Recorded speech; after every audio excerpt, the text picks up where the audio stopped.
In professional sports, teams are constantly either redesigning uniforms or creating new alternate or special event uniforms, like what we see at the Stadium Series in the NHL every year under normal, non-pandemic circumstances. And usually when teams redesign their logos and uniforms, or introduce even a new special event uniform or an alternate uniform, teams will usually go through a myriad of different concepts before they unveil the final product to the world. Some of those concepts actually do turn into real-life jerseys that are modeled by a player or someone else, and they're even taken onto the ice or sported on the field and TV tested to see how they will look on TV. Or they might even be shown to a focus group of season ticket holders, for example. And when a team finalizes their designs, usually there are dozens, if not hundreds of different concepts that are let go and they're thrown away and never used. And if you are like myself and you like to see the different ideas that teams considered but ultimately never went with, then I would like to welcome you to yet another episode, the third episode, in fact, of the Prototype Files. So for today's episode of the Prototype Files, I'm going to take you guys back to the mid-1990s.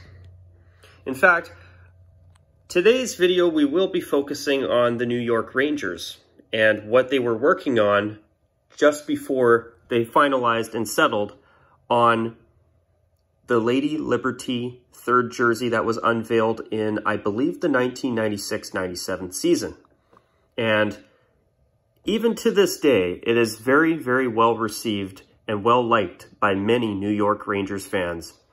So I'm going to start by taking you, the viewer, back to 1994, when the New York Rangers were playing the Vancouver Canucks in the Stanley Cup Final. This was back at a time where the Rangers goaltender was none other than Mike Richter. But I want to ask you a question. What do you notice about Mike Richter's helmet?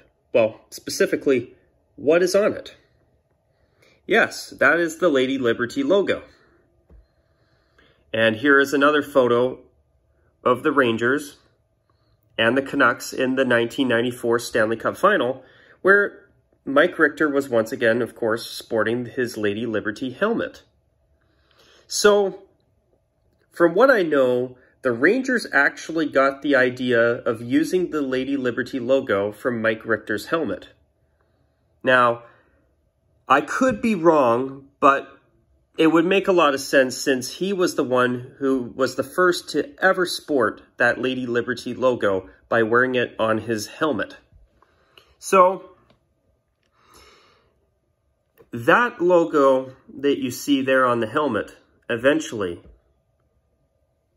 was embroidered onto the front of their very first alternate jersey in franchise history. And this one is still quite popular and well-liked by many New York Rangers fans even to this day. In fact, although I'm a little bit more of a traditionalist when it comes to original six teams, even I think that this unconventional, compared to their classic traditional look uniform, that is very different with new modern colors, still is an alternate uniform that even I like. Even though I prefer the Rangers to stick with simple traditional uniforms, even I have always been a fan of the Lady Liberty uniform. In fact, I fondly remember Marek Malik, I believe it was a shootout goal, and he scored it, and I think he did like a spinorama or put it between the legs, and I can't remember exactly the goal, but I always remember that one time I saw Marek Malik on a breakaway, and I think it was a shootout goal. And I remember him wearing this uniform, and I remember always liking this uniform as a kid. Now, truth is, I like their Heritage third jersey they had in the early to mid-2010s when Reebok was still making the uniforms. That's still my favorite Rangers third jersey, but this one is good too. And way better than what they went with for their reverse retro this year. I still think that they took a decent design like this and actually made it worse. But that's my opinion. So the Lady Liberty uniform is one that's one of the most popular alternate, or one of the more popular alternates from the 1990s. You know, when you've seen other original six teams do crazy things like the Red Wings 2016 Stadium Series uniform, or the Pooh Bear that the Bruins went with by the mid to late 90s as well, you know what? Those uniforms, are, in my opinion, are not good. But one that still, in my opinion at least, stands the test of time is the Lady Liberty, the original navy blue, and the white one they wore for one season as well, which it was a white flip of this for anybody curious. So today I want to take some time here, and I'm actually going to show you some actual prototype sketches of some uniform designs that the New York Rangers actually considered. And there's something else I want to mention later on, but I'm not going to mention it right away. But here's the first one. So this was at a time in the mid-1990s where everybody wanted to do something edgy or something just radically new and different. It was a very experimentative time for professional sports uniforms. You saw teams with big, crazy waist stripes like the Anaheim Mighty Ducks. Even the St. Louis Blues caught on for a time. The New York Islanders completely ruined their uniforms for 4 seasons until they finally came back to their senses. You know, that was a time where, for example, the Vancouver Canucks switched to those navy blue and white Orca uniforms. You saw the Kings, the Los Angeles Kings, by the end of the 1990s, switching to their purple, black, and silver uniforms. And especially in the mid-1990s, that's when things really went wild, when the National Hockey League started having alternate uniforms for the very first time. You had the Penguins with that gradient black jersey. You had the Vancouver Canucks in that bright red jersey with the bright gradient on it. You had the Wild Wing Duck. You had the Burger King jersey. You had the Gorton's Fisherman. It was a crazy time. And as you can see, this design here was very crazy and very typical for the mid-1990s. You had the new modernized Rangers shield that was actually a shoulder patch on the Lady Liberty uniform, by the way. You've got this edgy word mark on the front. You've got this crazy weird design on one arm, and on the other arm you've got a red gradient, and you've got one shoulder patch here. And notice the waist striping. Notice how it's a pair of triangles that are white and then a red triangle in the middle. And then a simple block font with Wayne Gretzky's name and number on it. I'm definitely glad that the Rangers did not consider this one. Now moving on, this is pretty unconventional as well. Almost completely steering away from a traditional design. I mean, you've got a traditional waist striping, but it almost looks like there's a bit of a gradient in the red striping. You've got this big gradient here on the left arm. And then the other arm is bare. It's bald. There is nothing on it. So you've got a little hint of tradition around the waist, and then the rest of it is completely modern for the time. Empty arm. One arm completely bare and just plain like a practice jersey, and the other arm utilizing a red gradient.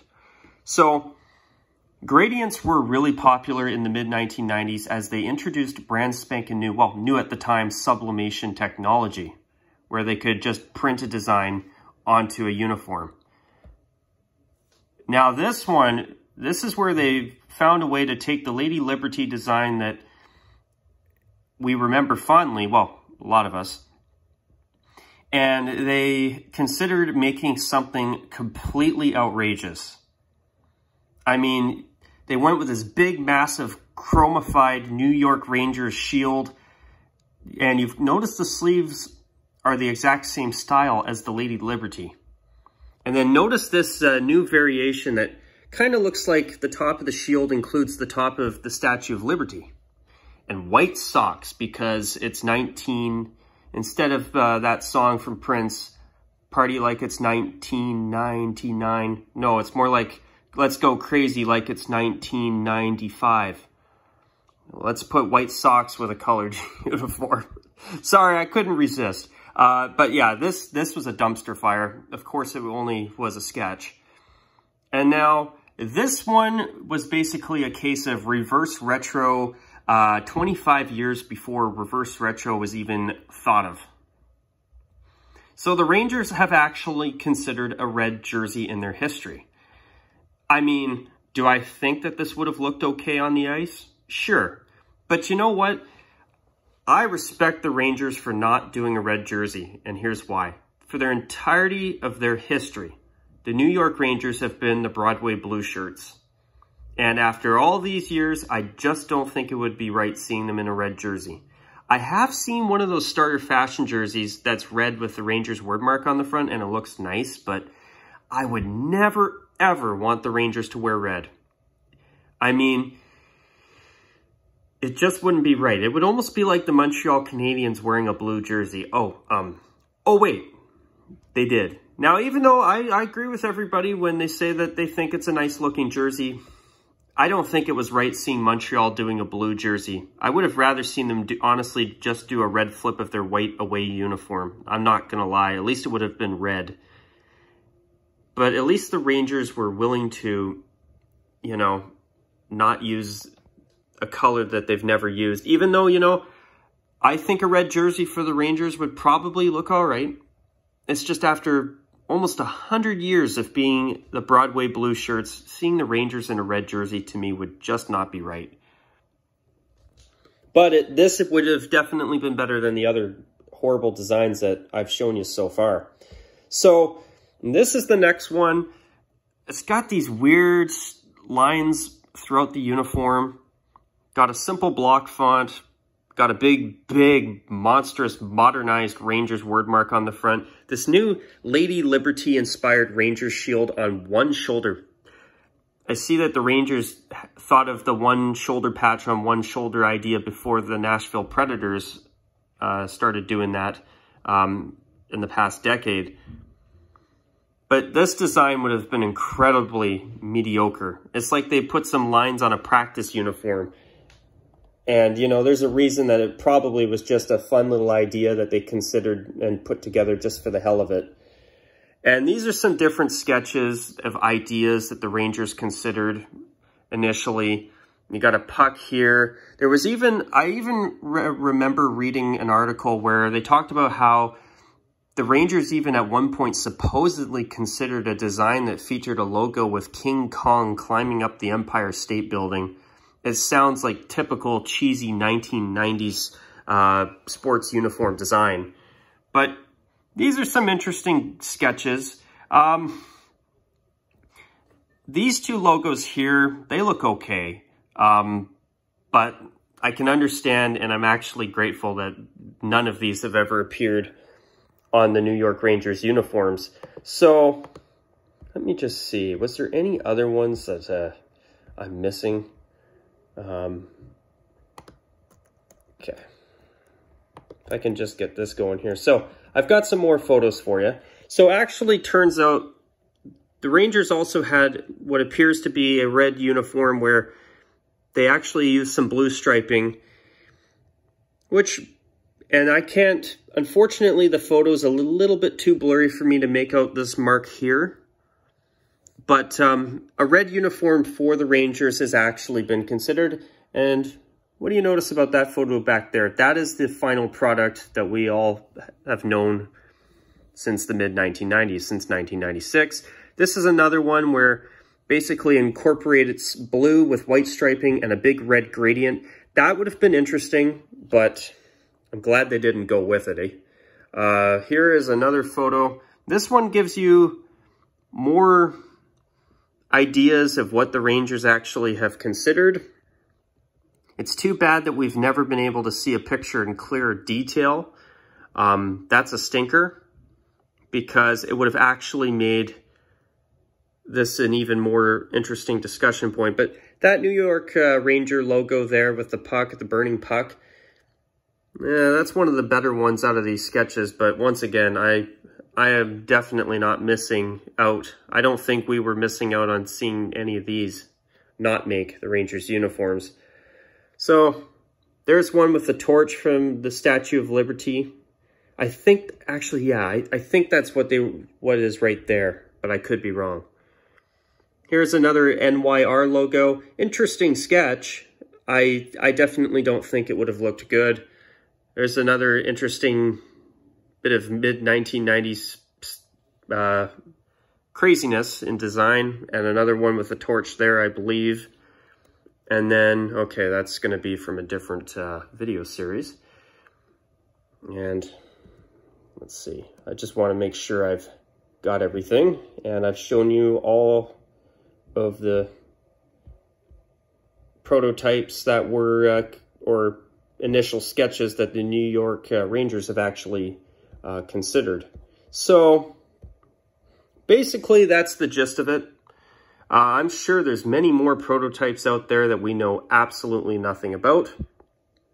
But there is, I want to jump back to the one thing I said earlier that I would mention later on in the video. And it's that according to what I remember seeing about this Rangers uniform when it was first unveiled, was that basically the Rangers had many different ideas, as I have shown throughout the video, but they basically narrowed it down to maybe one or two, and basically as soon as they saw this one, they were basically sold on it almost right away, and I can understand why. Way better than any of the other ideas that they had, even though this was your typical 90s idea where you take a team, even a more classic team like the Rangers, and put a total 180 on their traditional look and create something brand spanking new. You know, this is an alternate jersey that was not only a lot more tame than some of the other dumpster fires that we saw back in the 1990s, such as the Anaheim Mighty Ducks Wild Wing or the LA Kings Burger King experiment. And this is still one of the, in my opinion, one of the better alternate uniforms to come from the 1990s. Very tastefully done. And you know what? Even if the Rangers wanted to bring this design back as a third jersey again, I would be okay with that. But as for that reverse retro they wore this year, it frustrated me because what I loved about the Lady Liberty uniform you see here is that it had a really nice balance of color. The bright red accents and the silver, little bit of slight silver. It was very tastefully done. It was modern, but it was tasteful. Where the new one, in my opinion, with the simple, super thin stripes on the arms, honestly, guys, I honestly felt it was duller than a used pencil. Just, they took a really interesting, cool design, which is this one here, and they found a way to make it more bland and boring when they brought it back as a reverse retro design this year. So, if the Rangers do want to bring back the Lady Liberty, if they brought this design back and actually added a little bit of a small red stripe on the bottom of the waist and a little white stripe just above that, I think that would be great. Or even this design as it was back in the mid-90s throughout the 2000s. But anyways, on that note though, I am going to call it a wrap on this video. How did you feel about the designs that I showed earlier? I'd be curious to hear other people's thoughts on these. And until my next video, you guys, take care, and as always, bye for now.